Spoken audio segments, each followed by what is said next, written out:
I'm done. No, I'm not. I'm sick of this. For every episode of Star Trek that we watch and discuss, we like to know what our patrons think of the episode as well.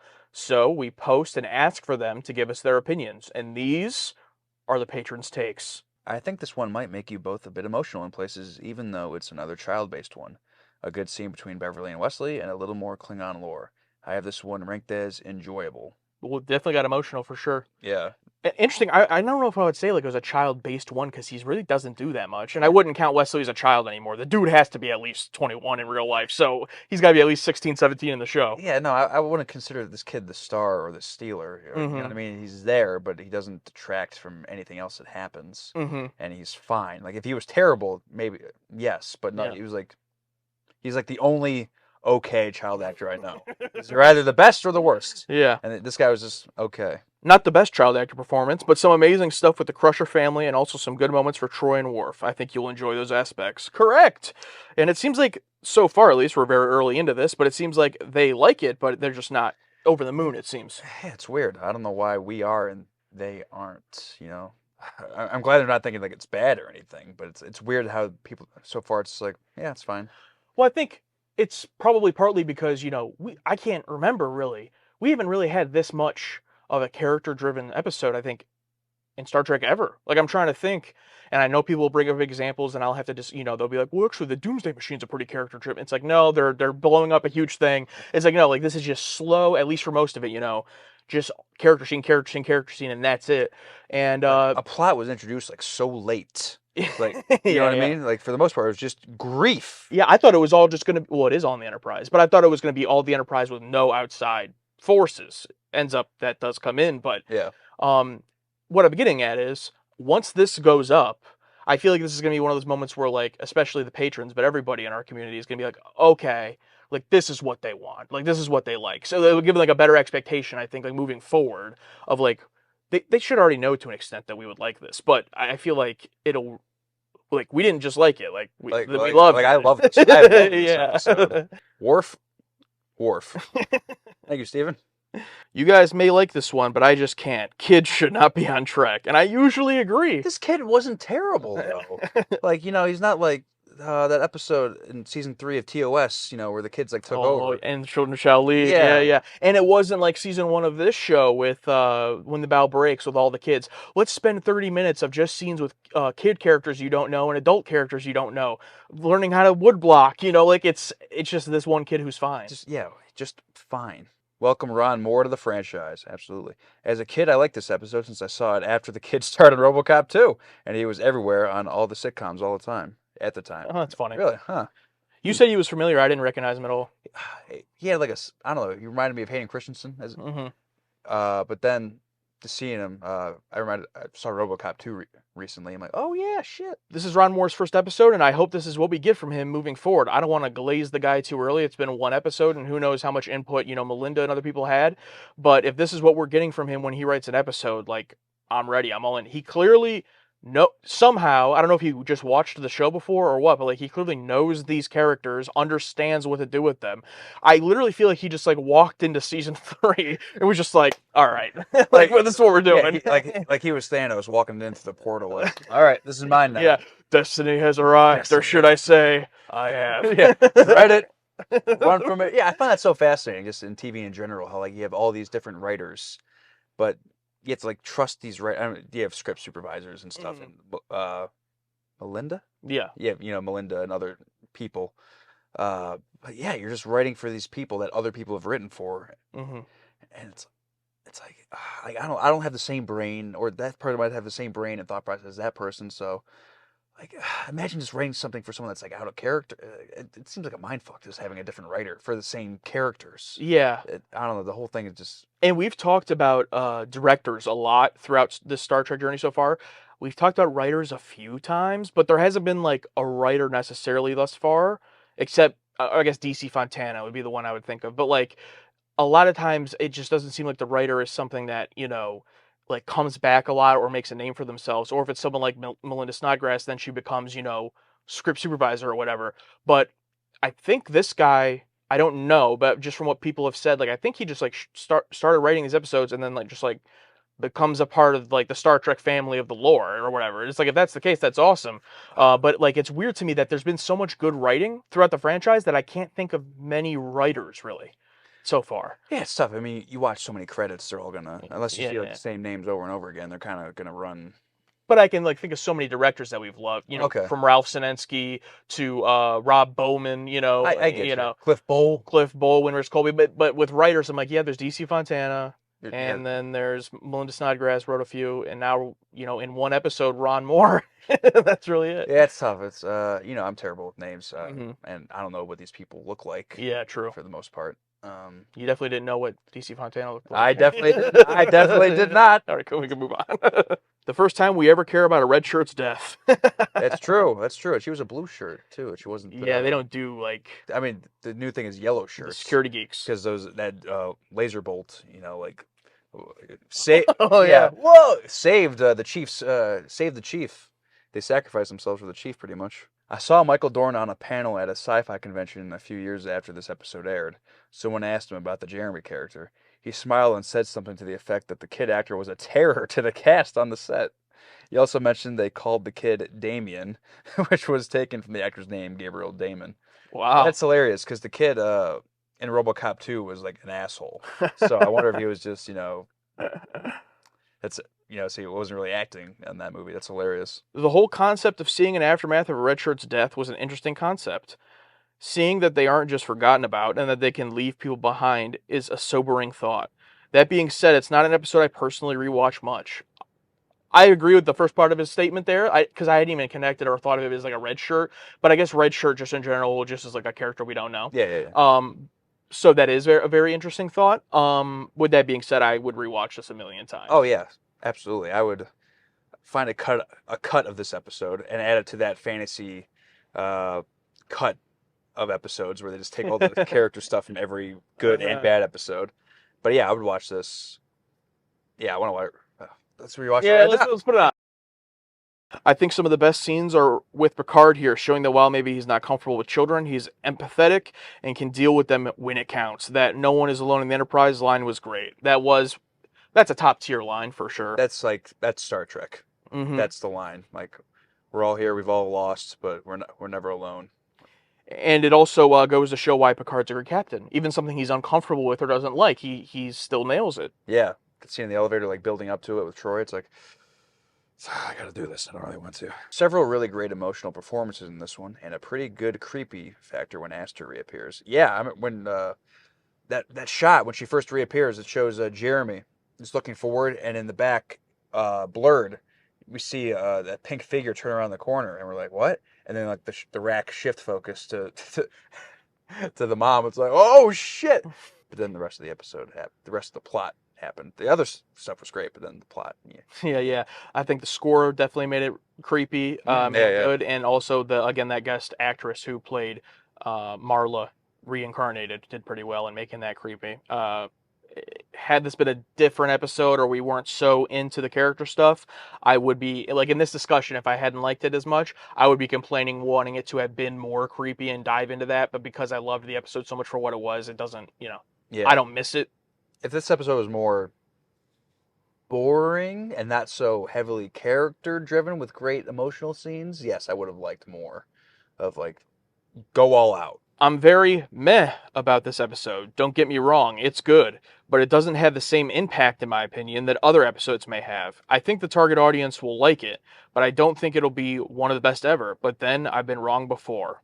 Well, John, I'm sorry to say, you're wrong again. If you've been wrong before, you're wrong again. It would be extremely difficult, but if I had to put together a up to this point top 10 of Star Trek show and movies, this is in the top 10. Whoa. Like, this is what I want. This is what I love. I mean, would you agree? I know it's hard to say, but it's real. I mean, you're talking about everything. Yeah. That's like hundreds of episodes. Yeah. Yeah. It's like, I got to think about a private little war. You know what I mean? I got to figure out where that place is. No, but yeah, just based off all the emotional stuff, yes. But like the other factor is of the stuff I don't like in this episode is also there. But I think with every episode, there's always something where I'm like, don't care for that. I don't know. It might be. The original idea was Jeremy being unable to handle his mother's death and recreating her in the holodeck. Gene objected, believing children in the future would handle mourning better than we do.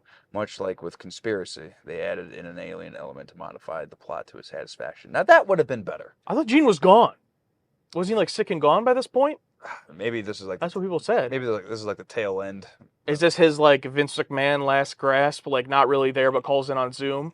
Yeah. I know there was no Zoom in the 80s, I'm aware. This past year of WWE, but before Triple H fully took, like, if We're you- getting in the weeds here. But no, that's what I said. That's what I was like, oh, so I'm glad that there was a little bit of that at least originally in there, so I'm not crazy. That's hilarious. Oh man, believing children in the future would handle mourning better than we do. Yes, probably, but at the end of the day, it's still a kid. Gene just thought everyone would be better. Because it sucks now, you know? Yeah, I get it, but I feel like at the end of the day, a 12-year-old is going to be a 12-year-old. A current, like, they're still going to have, kids still need to be taught. Yeah. They're not born perfect because they're in the future. Yeah, for sure. You know what I mean? Yeah. Unless evolution. Yeah, but no, for sure, I agree.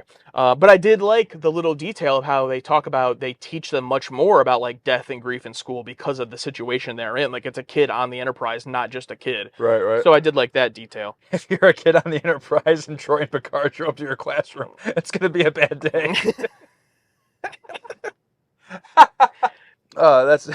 That's the equivalent of like being in the hospital, like, oh yeah, I'm feeling okay, and then a superhero.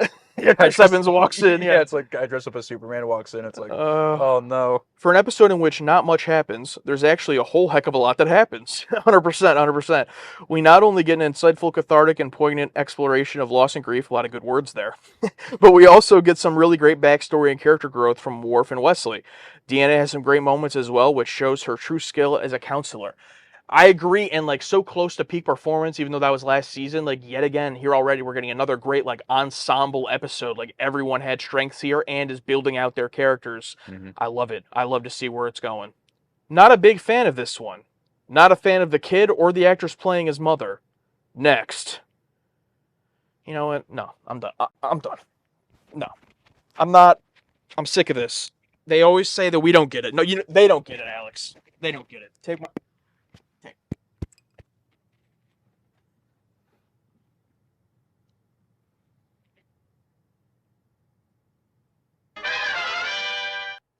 These are the patron takes for Booby Trap. This episode is a banger. They spent a little more money on effects, and Colomini has his moment. What more can one ask for? Yes, we forgot to bring that up. The Chief having that great moment. I made ships and bottles, sir. And Riker like looking at him, he's like, "What? I did." He's like, "You ask, sir." Yeah. But he's probably telling the truth. Colum don't lie.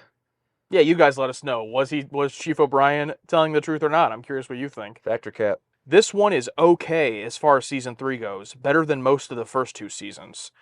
I always wanted a model of the alien ship. Well, that last part, yeah, the ship was cool. I think we agree with all of that. So. Yeah, because again, even though we praised the first 2 seasons a lot and we enjoyed them, like this in those first 2 seasons would have been like, oh wow, that was different. That was cool. Sure. But here, I mean, we're like 6 episodes in, we're acting like we've seen the season. But but even just thus far, we've already had, take out the first episode, we've had 4 other, if I'm remembering correctly, like 4 other either good to great episodes. So this one just seems okay. Yeah. It's hard not to compare to what it's surrounded by. On a scale from 1 to 10, how cringe and inappropriate is Geordi's relationship with hologram Leah? After all, Leah Brahms is a real person, and this is definitely an HR issue. Also, how cool is the Holodeck Beach program? Well, he took multiple days setting it up. So he gets to do whatever he wants. This brings up, I think, interesting. First of all, the answer is 2 out of 10. But I think it's interesting. Do they have an HR just in general on the Enterprise? There's no one that's really been that kind of role. I mean, Troy would be like the closest, but she's never done anything like that's like. Yeah. Like, what happens if you do, sexually harass somebody? Like, who comes after you? I don't know.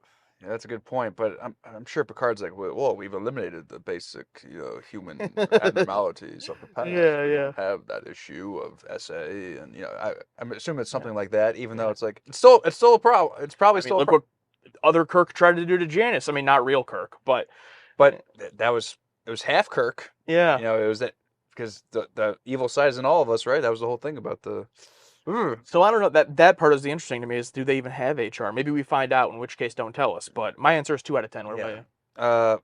Yeah, I don't know, 3, 4. Yes, it's kind of weird it's making out with an AI, but the AI picked up off of her trials, that trial or whatever, and there was a 9.37% margin for error. But I don't know if it picked up on her sexual preferences in those trials. So Can an AI consent? That's the real question. I don't know. It's the holodeck, man. The more I think about it, is weird. It's like, you did. Now she kissed him, you know, but I think he could. I don't know. It's the more I think about it, the more my cringe rating's going up. This was the first episode directed by Gabrielle Beaumont, and the first Star Trek episode directed by a woman. Really? Yeah. DC was just. She's just a writer. Wow. Yeah. So congratulations to Gabrielle. Whoa! No, that's great. Good for her. And yet another example of Star Trek's pertinent social discourse. This episode predicts modern AI girlfriends.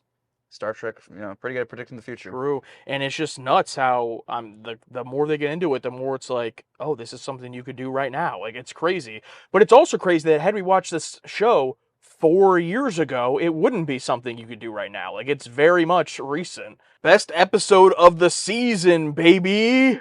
All right. Geordi loves fixing stuff more than he loves the ladies, but he finally marries the two. It's great progression for Geordi and Picard, and I bet you guys love it. We liked it. We liked it. We sure did. We liked it. We liked it. Yeah. Definitely good stuff for Picard as well, like we said. Wish it just dug a little bit deeper, and just the placement. We came off of one of our favorite Star Trek episodes ever, which I don't think these guys are expecting. We're recording this the day before that goes about Patreon, so they're gonna be surprised by that. But that does affect it a little bit. Fun fact: booby trap. Perfect. Yep, that's the episode. Yep, perfect. Alex and Josh, the target audience. Well, we got it. We got a Geordi episode, and it was fine. But what's next? We're about to find out. Lucky episode number 7. Can you believe it? No, I can't. I think we should obviously address that our background is different. Oh, yes. So obviously we've been on the bridge, the Enterprise bridge, for a long time. But we got kicked off. Got kicked off the bridge. Don't really want to get into it. A lot of words were had back and forth. I think eventually Tony Khan will air the footage. But for now, we're back at our normal background. But thanks to our patrons, got a little bit of an update here on the set. And I think we'll still be allowed into 10 forward for our discussions, but we'll see. I made a plea deal, so we can still go to 10 forward and drink. That's awesome. That was unnegotiable, non-negotiable. I like to drink. Stretch out these negotiations for a few days. Would you like that? Tarantino directed this? Yeah. That guest director, Tarantino. Alex and Josh, best fans, they now stand.